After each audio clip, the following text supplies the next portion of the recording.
दोनों का यदि मैं कंपैरिजन करता हूं तो मैं देखता हूं इंटरनेशनल फोरम पर भारत की बातों को पहले जितना सीरियसली लिया जाना चाहिए लोग नहीं लेते थे। जैसे 10, 15, 16 कंट्रीज के रिप्रेजेंटेटिव्स बैठे हैं तो भारत बोलने वाला का बोलेगा, 2-3-4 लोग अपनी स्पीच देने के बाद कभी बाहर चले जाते थे चाय लेने के लिए अथवा कुछ फ्रेश होने के लिए या कुछ भी। लेकिन अब जब भारत की बोलने की बारी आती है तो मैं देखता हूं सारे अपने अपने स्थान पर बैठ जाते हैं।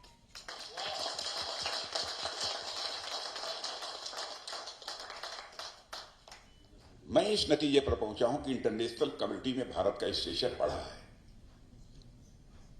पहले भारत इंटरनेशनल फोरम पर कुछ बोलता था तो भारत की बातों को जितना सीरियसली लिया जाना चाहिए नहीं लिया जाता था, लेकिन आज भारत इंटरनेशनल फोरम पर बोलता है तो लोग कान खोलकर सुनते हैं कि भारत बोल क्या रहा है। यह भारत की हैसियत बनी है सारी दुनिया में।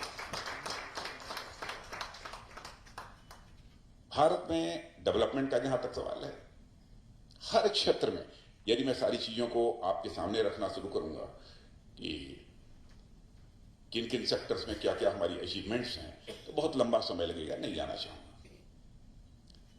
किसी चीज में देखिए, इंफ्रास्ट्रक्चर में देखिए, इंफ्रास्ट्रक्चर सेक्टर में भी करिश्मा हुआ है। अब पहले कांग्रेस गवर्नमेंट थी, इसी कंट्री में जो हमारी highways 8 to 10 kilometre maximum per day बनती थी। आज रोड्स का जो कंस्ट्रक्शन हो रहा है पर डे वह 37 to 40 किलोमीटर हो रहा है per day. Metro, rail, airport, इन सब सारी चीजों के बारे में आप जानते हैं, इसलिए डिटेल में मुझे जाने की कोई जरूरत नहीं है। यहां तक एयरपोर्ट का सवाल है तो पहले केवल 74 एयरपोर्ट्स थे, अब हमारे पास 149 एयरपोर्ट्स हो गए इतने साल में। अनइमेजिनेबल चीजें हुई हैं। डिजिटल इंफ्रास्ट्रक्चर में भी आपके सामने भी बातें रखनी हो तो 15-20 मिनट लग जाएगा, इसलिए डिटेल में नहीं जाऊंगा। मैं केवल डिजिटल ट्रांजैक्शन की बात करूंगा। पूरे वर्ल्ड में जितना डिजिटल ट्रांजैक्शन होता है उसका 46% केवल भारत में होता है।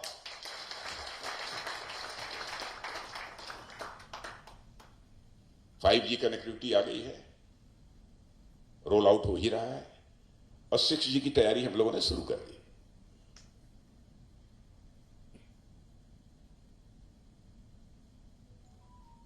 इसीलिए मैं कह रहा हूं कि भारत की बहुत सारी अचीवमेंट्स हैं और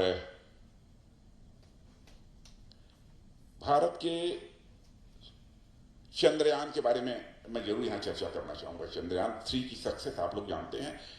मैं समझता हूं कि हमारे देश के वैज्ञानिकों का एक मेजर अचीवमेंट्स है। मुझे याद है, मैं जानबूझकर चंद्रयान 3 की मैं चर्चा आपके बीच इसलिए कर रहा हूं कि जब चंद्रयान 2 को सक्सेस नहीं मिल पाई थी तो मैंने देखा कि बहुत डिसअपॉइंटेड थे हमारे साइंटिस्ट। प्राइम मिनिस्टर मॉर्निंग में पहुंच गए और उनकी पीठ थपथपाई, उनका मॉरल बूस्टिंग की, और उसके बाद आपने देखा हमारा चंद्रयान 3 साउथ पोल पर पहुंच गया और साउथ पोल पर लैंडिंग हो गई लैंडर की। और मैं समझता हूं वर्ल्ड में अकेला देश भारत है जो कि चंद्रमा के साउथ पोल पर जो है अपना लैंडर उतारने में कामयाब हुआ। भारत की रिकॉग्निशन, भारत की प्रतिष्ठा, भारत की प्रेस्टीज जो इंटरनेशनल कम्युनिटी में बढ़ने की बात, तो उसका एक उदाहरण मैं देना चाहता हूं क्योंकि हमारे सामने की बात है। रशिया और यूक्रेन की वार जब शुरू हुई थी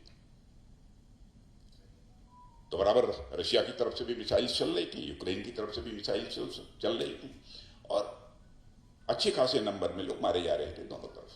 हमारे इंडिया के भी बहुत सारे वहां पर स्टूडेंट्स, कोई इंजीनियरिंग की एजुकेशन ले रहा था, कोई मैनेजमेंट का कोर्स कर रहा था, कोई मेडिकल का, बहुत सारे लोग थे।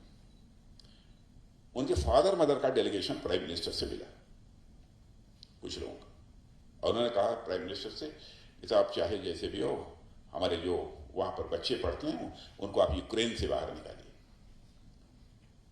देखिए, कोई छोटी बात नहीं थी,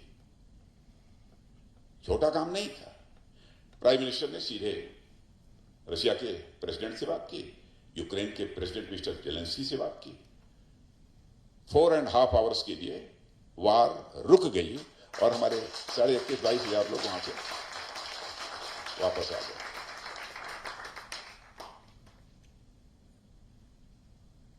G20 का जो सम्मेलन हुआ था, G20 की कॉन्फ्रेंस, उससे भी आप सब अच्छी तरह परिचित हैं। उसमें चाइना भी था। चाइना का नाम विशेष जानबूझकर मैं ले रहा हूं, विशेष रूप से चाइना भी था। अब अफ्रीकन यूनियन को, यही चाइना, ये सब सारी कंट्रीज जो है अफ्रीकन यूनियन को G20 की मेंबरशिप देने के लिए तैयार नहीं थी। और टेम्पररी मेंबरशिप नहीं, परमानेंट मेंबरशिप हमारे प्राइम मिनिस्टर के इनिशिएटिव पर उन्हें मिल गई। वर्चुअली चाइना जुड़ा हुआ था, तो चाइना ने भी अपना समर्थन दिया। ये भारत का स्ट्रेचर जो इंटरनेशनल कम्युनिटी में बढ़ा है, इन सब सारी चीजों की हमने चर्चा की है।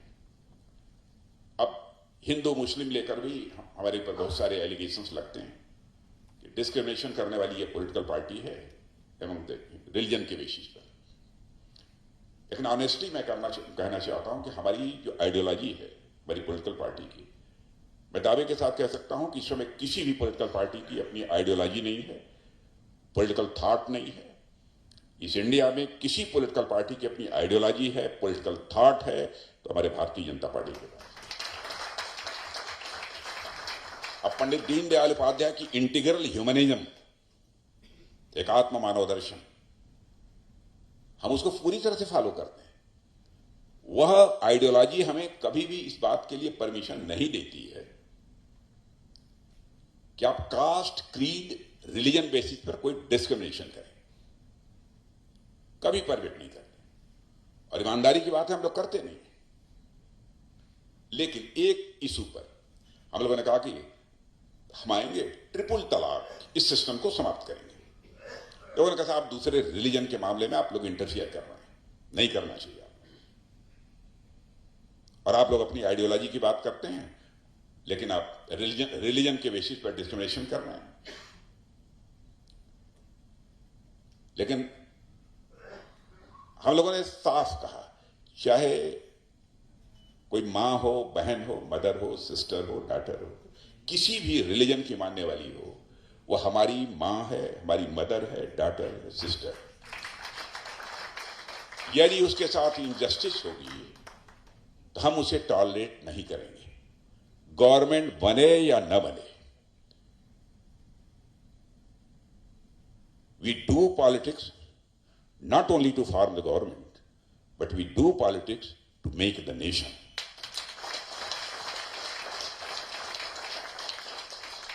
दो टूक शब्दों में हम लोगों ने कहा, अटेबल तलाक कर दिया। क्रेडिबिलिटी, पॉलिटिशियन के बारे में आप जानते हैं, कोई यदि इस समय कुछ बोलता है और फिर अपना स्टेटमेंट चेंज कर देता है, लोग कहते हैं नेताजी हैं, लीडर हैं, पॉलिटिकल लीडर हैं। ये परसेप्शन बना हुआ था। लेकिन हमारी पॉलिटिकल पार्टी की क्रेडिबिलिटी पर कोई मां का लाल, कोई व्यक्ति क्वेश्चन मार्क नहीं लगा सकता। इलेक्शन मैनिफेस्टो हमारा भारतीय जनसंघ के रूप में जो हम 1951 से काम कर रहे थे, तब का इलेक्शन मैनिफेस्टो देखिए, बहुत दूर नहीं ले जाऊंगा। हम बराबर आर्टिकल 370 को हम एब्रोगेट करेंगे, हम कहते चले आए, जिस समय हमको पार्लियामेंट के दोनों हाउसेज में क्लियर मेजॉरिटी मिल जाए। नहीं मिली थी, नहीं कर पाए, मिल गई, आर्टिकल 370 छुट्टी।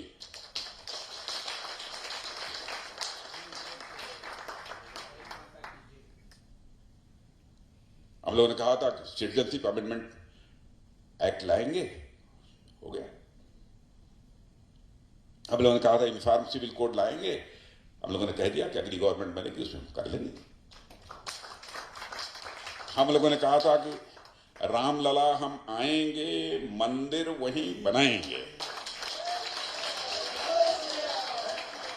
तो हमारे पॉलिटिकल अपोनेंट्स कहते थे भाजपाई हैं, दे टेल ए लाई, झूठ बोलते हैं। रामलला हम आएंगे, मंदिर वहीं बनाएंगे, लेकिन डेट नहीं बताएंगे। ये अपोजिशन के लोग कहते थे। वो डेट 22 जनवरी थी जिस दिन की रामलला की प्राण प्रतिष्ठा हो गई। जो कहा था वो किया।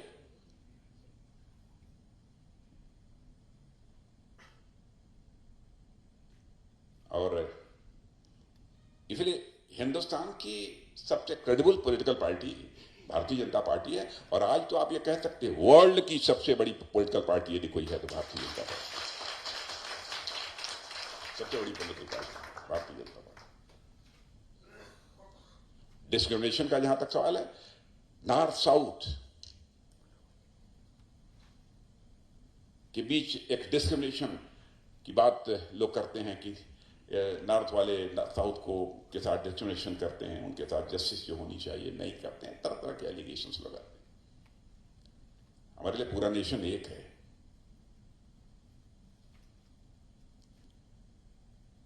मैंने कहा ना, नेशन बिल्डिंग के लिए हम लोग पॉलिटिक्स करने वाले हैं। नॉर्थ साउथ ईस्ट वेस्ट इस आधार पर कोई डिवीजन करके पॉलिटिक्स हम लोगों ने कभी नहीं की है। अरे यही रहता तो मान लीजिए हमारे अटल बिहारी वाजपेयी तमिल लैंग्वेज को प्रमोट करने के कई स्टेप्स अटल बिहारी वाजपेयी ने लिए। और मैं जानता हूं, अटल जी के बहुत ही नजदीक रहा हूं, अटल जी कहते थे तमिल लैंग्वेज की रिकॉग्निशन वर्ल्ड की दूसरी कंट्रीज में भी हमको बढ़ानी चाहिए। मैंने बातचीत के दौरान वो कहते थे। हमारे प्राइम मिनिस्टर का पूछना है, यूनाइटेड नेशंस ऑर्गेनाइजेशन में जाकर उस फोरम से भी उन्होंने तमिल लैंग्वेज 5 मिनट ही बोला, आर्टिफिशियल इंटेलिजेंस का सहारा लिया क्योंकि वो तमिल बोल नहीं सकते थे। लेकिन तमिल को इंटरनेशनल फोरम, सबसे बड़ा फोरम, उस पर बोलना तमिल लैंग्वेज में, यह है रिकॉग्निशन। लोग कहते हैं कि इधर के लोग के पास कैपिटल ज्यादा है, उधर तो केवल वर्कफोर्स है। तो मैंने कहा आपकी कैपिटल और हमारी वर्कफोर्स दोनों मिलकर भारत को और हाइट दे सकती है, भारत का स्टेशन बना सकती है। मिलकर काम करें। आप अपनी कैपिटल को लेकर बैठे रहे, हम अपनी लेबर फोर्स को लेकर बैठे रहे, अलग अलग। तो मैं समझता हूं इसमें किसी का कोई भला नहीं होने वाला है, किसी का कल्याण इसमें नहीं होगा। तो अनावश्यक इस प्रकार के डिस्क्रिमिनेशन लोग पैदा करने की कोशिश करते हैं। आपने देखा होगा अब कोरोना में, देखिए कोई चैलेंज सामने आ जाए और उस चैलेंज को मीट आउट करना हिम्मत के साथ, साहस के साथ, यह कोई छोटी बात नहीं होती है। उस समय हमारे यहां कोरोना की वैक्सीन नहीं बनती थी। प्राइम मिनिस्टर ने स्वयं इनिशिएटिव लिया, कोरोना की वैक्सीन बनी और केवल भारत के हर सिटीजन को 2 डोज 3 डोज ही नहीं लगी, बल्कि वर्ल्ड की 100 कंट्रीज को हम लोगों ने वैक्सीन भी करवाई।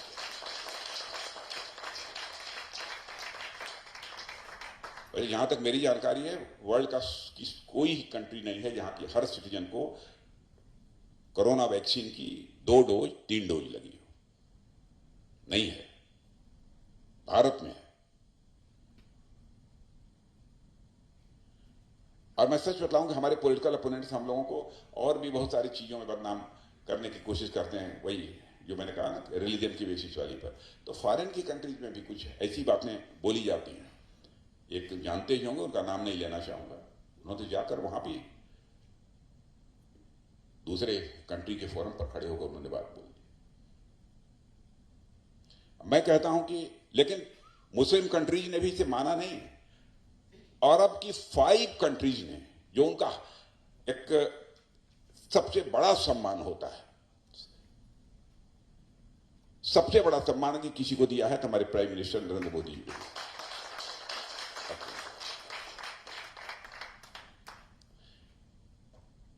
अब इस बार भी जो कुछ भी हम लोगों ने अपने इलेक्शन मैनिफेस्टो में कहा है, क्योंकि इस बार भी इलेक्शन मैनिफेस्टो कमेटी का चेयरमैन प्राइम मिनिस्टर ने कहा कि राजनाथ सिंह ही रहेंगे, तो मुझे ही बनाया था।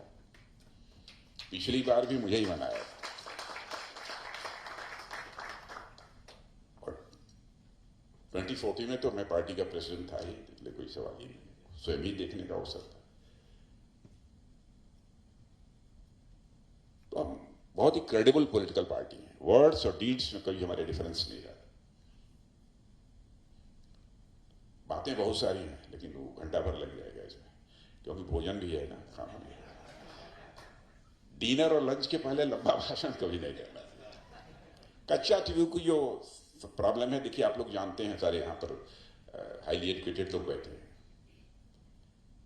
जो कुछ भी किया है कांग्रेस ने किया, हम लोगों ने नहीं किया। लेकिन हमारे फिशरमैन के लिए कोई प्रॉब्लम ना होने पाए, इसे श्रीलंका के साथ एक अच्छे डिप्लोमेटिक रिलेशन बनाने में हमने कामयाबी हासिल की।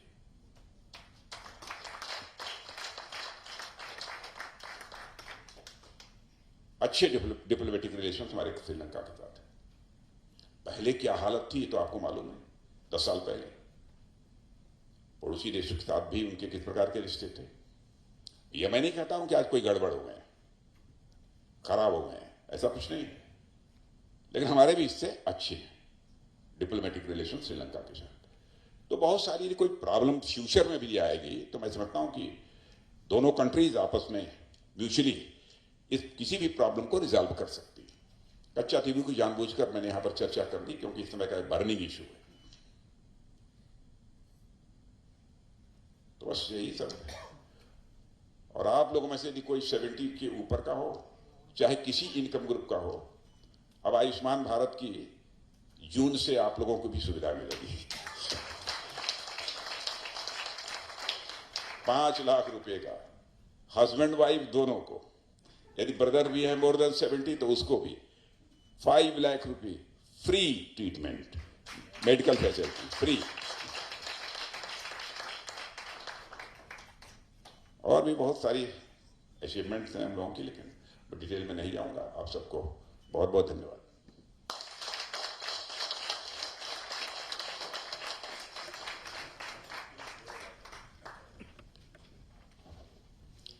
Ladies and gentlemen, I hope all of us noticed one thing. हमारे रक्षा मंत्री जी सभी क्षेत्र में जो विकास हो रहा है उसके बारे में हमको बोला है।